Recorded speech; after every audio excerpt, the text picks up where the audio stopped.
부모님이 그렇게 빛나게 정말 열심히 도의원 활동을 하셨는데 근데 어떻게 제명을 당하시고 있는데 어떻게 된 겁니까?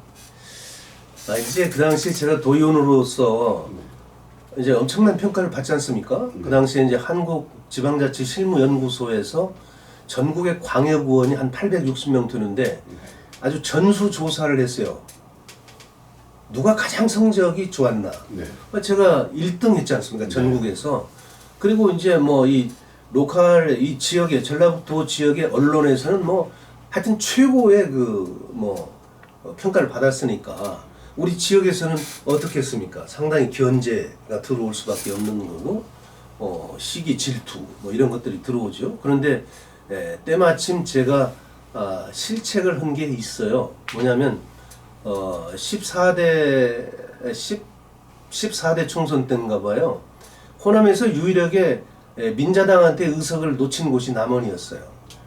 그때 사실은 제 주장은 당에서 공천을 잘못해가지고 공천 줄 사람한테 주지 않고 잘못 주어서 낙선한 걸로 저는 그렇게 주장을 했지만 어찌됐거나 당에서 공천자를 제가 밀지 않았어요. 그것 때문에 이제 당명 불복이다 해서 그 당에서 제명을 제가 당했어요. 그래서 도의원을 2번 더 이상 하지 못하고 이제 임기 마치고 제가 다시 서울로 가서 뭐 별 수 없죠. 제 밥줄은 이제 국회니까. 그래서 국회에서 제가 정책 대안을 정리한 것을 그 당시에 최재성 전라북도 익산 출신 최재성 의원이 저희 동교동 비서 선배였습니다. 그래서 최재성 선배를 통해서 반영을 시킨 게 있어요. 네. 그래서 오늘날 그게 큰 성과로 나타난 게 있는데 2개가 있어요. 하나는 광화문 복원한 겁니다.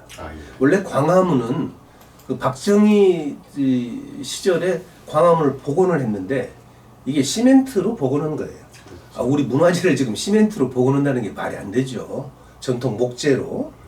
그리고 이 시멘트로 복원하면서도 그 일제가 허물었던 그 자리를 정확히 청량을 하지 않아가지고 위치도 잘못 선정이 됐고 삐뚤어져 있고 뭐 이런 아주 잘못된 역사가 왜곡된 그런 상태였어요. 그래서 이런 부분들을 조목조목 짚어가지고 광화문을 제대로 복원해라. 그것을 국정감사 때 지적을 하고 반영을 시켜서 당시 문화재청장이 복원하는 것을 검토하겠다.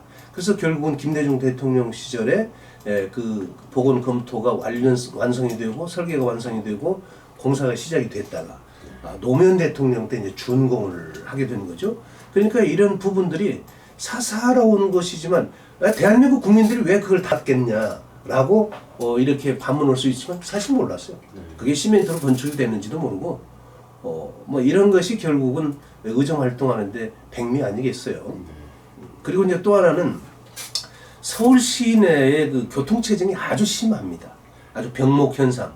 그러니까 이 시내버스 일반 승합차들이 그냥 얽혀가지고 택시까지 얽혀가지고 이게 그냥 출퇴근 시간에는 아주 엄청나게 그 병목 현상이 생겨서 교통이 체증이 되는데 이것을 어떻게 좀 풀어봐야 되나. 그래서 제가 중앙차로제를 제가 착안해서 최초로 그것을 정부에 정책 건의를 합니다. 그게 최재성 선배를 통해서 역시 마찬가지로 국토부의 국정감사 때 그걸 제안을 했는데 그게 받아들여졌어요. 그래서 서울시에서 그것을 이제 수용을 해가지고 최초의 그 아차산성 옆에 있는 워커힐 있잖아요. 네. 워커힐에서 그 군자동을 거쳐가지고 그 자동차 중고 시장들이 있는 거기가 장안동까지 그 노선을 시범으로 운영을 하다가 굉장히 성과가 좋다.